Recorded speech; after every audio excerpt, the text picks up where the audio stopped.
来看台南东区的中华东路，这车流量是真大，遐有袂少店家也有顾不中心。不过沿线有真侪电商等障碍物，对几路人来讲是无优先的。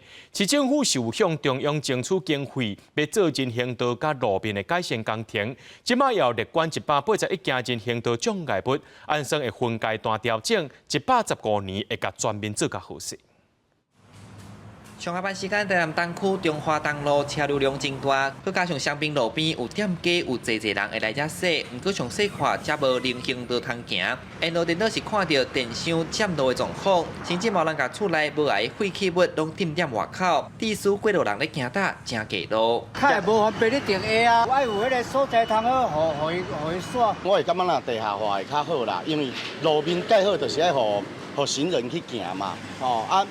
你变成像安尼动咧，一寡轮椅啦，还是较无方便的人士，还是讲一寡咱年岁较大的朋友咧行，可能拢无方便。台南城市发展早，北少道路唔那佫无留公共设施的空间，即阵市府盘点人行道跨度无到90公分，佮兼有障碍物，拢总列管181件。工务局指出，要清刷确实有困难，要考量空间的限制。目前应采用分阶段施工。有民间团体是认为，政府应该整合，甲相关的规格定好势，幸福过路人一个安全的通行空间。已经有规范出来，但是它没有入法，所以你没有照着做，其实也没有法则。那我们希望这一块可以把它明定出来。那你要做的话，你需要遵照什么规则，然后放在哪里？